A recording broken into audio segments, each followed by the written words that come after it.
Canelo Alvarez versus William Scull, that was very, very disappointing. I mean, we saw the Haney fight over the weekend, which, let's be honest, that was absolutely terrible. I'll be honest with you, I fell asleep watching it. That's how bad it was.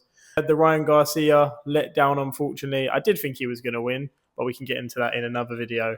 And then we had the Canelo fight the day after. Now, me, I will be honest, I'm a big Canelo fan, was looking forward to it, woke up for this, and William Scull said, hold my beer, Devin Haney, because I'm going to show you how it's done. That was one of the most boring fights seen in a while. I mean, at least they threw a few more punches than Devin Haney, but again, not one to write home about. Not going to blame William Scull the whole time because I think Canelo could have done more. But overall, William Scull just came in, moving laterally, wouldn't really allow Canelo to throw his typical combos. He got off a few, which fair play to William Scull. I did actually, in the first 3-4 rounds, think, oh, if he starts to jab him now, this could get a bit tasty because Canelo, you could tell, was getting frustrated. The annoying thing as well was when Scull actually landed a counter punch, he landed well. There was one punch he threw around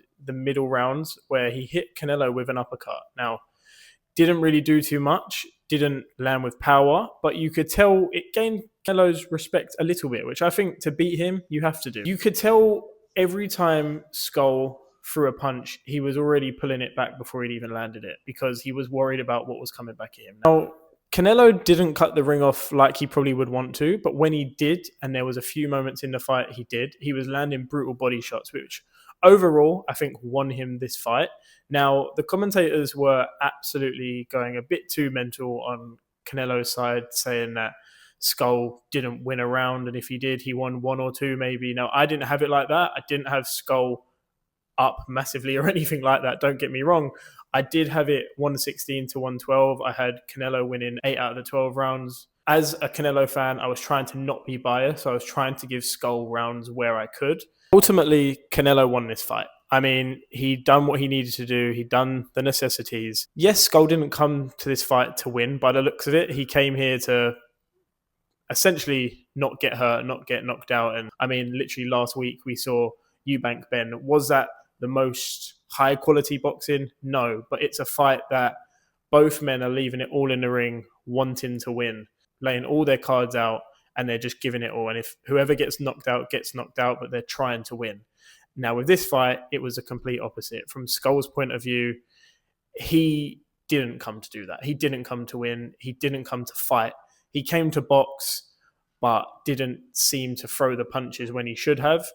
And ultimately, you're not going to win a fight that way. Canelo could have done more, way more. But Canelo's a different fighter now. You can tell with age, he's more of a, all right, get you where you want to, plant his feet and hit you with a combination to the body, to the head. That's his go-to every single time. And it's what won him the fight, in my opinion. It's what won him them rounds. I think that there was a round where he battered Scull, but where Skull's moving so much and when he's throwing a punch, he's not even in range. And then he's taunting as if he's done something right, which I couldn't really work out throughout the fight. It was like, you're not even landing a punch yet. When Canelo does miss now and again, you're taunting him. And look, I get that if you're trying to convince the judges you're doing something amazing and your defense is great, which his defense was all right. If Scull had thrown more, if Scull had thrown a jab, thrown a right hand, now I know this isn't Skull's game. We should have known this coming into the fight. This is how he fights. But if he'd have thrown a bit more, I think it would have been a good fight. Like the way Scull moves, you could clearly see it was frustrating Canelo. Now, Canelo's been in so many fights now that if you're not getting his respect early from either a heavy hit or boxing a certain way, it's going to be a long night for you. He's going to walk you down. He's going to hit that body and he's going to go for the head at some point. When he's setting you up, he's laying them traps. He's going to the body, and then bang. In the 7th round, he goes to the head, startles you. You don't know where it's come from because he's not throwing it all fight. He's such a smart fighter, which is why he's one of my favourites. The only positive from the night was at the end of the fight, funny enough, Bud Crawford, Canelo face off for their fight that's been announced September 19th, Allegiant Stadium, Las Vegas, which is a mega fight and we all want to see it.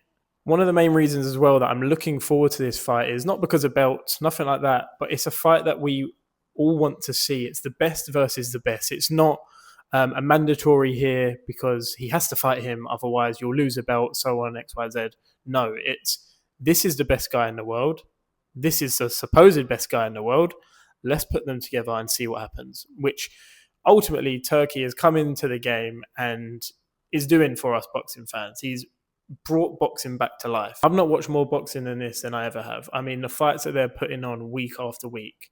I mean, yes, the last 3 fights didn't go amazing, but to even put on a card in Times Square, Ryan Garcia, Devin Haney, Teofimo Lopez, all on the same card. The next day, Canelo's fighting. Today, Inoue's fighting. I mean, Turkey's putting these fights on and he's getting the game to where boxing should be. I mean, he's essentially taken away the promoters to a certain extent. Yes, they're there. Yes, we need them. But he's saying, I want you to fight him because he's the best. And I'm here for that. Now, when they faced off, I was a little surprised. I mean, being a Canelo fan, when I heard Bud Crawford and Canelo were going to fight, I was excited, but I was also thinking, this is probably going to go Canelo's way. I mean, there's weight classes for a reason. There's a reason why he's going to come up to weight. I mean, we saw it with Eubank Ben. Yes, it was a brilliant fight, but ultimately the bigger guy came on top towards the end of the round. When this fight got announced, I was thinking the same thing. But when they face off, actually, Canelo wasn't the bigger guy. Now, yes, weight, of course, is a big factor, but rumor has it Bud Crawford's walking around with weight on him. He's looking good, and he's in the gym, and he's training good. So we'll see that. I'm sure I'll break that down in the future. But yeah, I mean, it's not just a Canelo's the bigger guy, so he's going to win this. I think this is going to be an absolute mega fight, and I cannot wait. So to round it up, yes, the night wasn't amazing. Canelo got the win, 2 times undisputed, showed us why he's the best of this generation, in my opinion. And yeah, I mean, on to the next one, September 19th. In the meantime, I'm sure we're going to dive into it in a bit more detail. The Canelo-Crawford fight, the mega fight we've all been waiting for, finally being announced. Boxing's hopefully making a comeback now, starting to put the fights on that we all love, and I'm here for it. I cannot wait. If you've liked this video, please like, subscribe, and I'm going to be making more content like this. So hopefully catch you guys soon. See you later.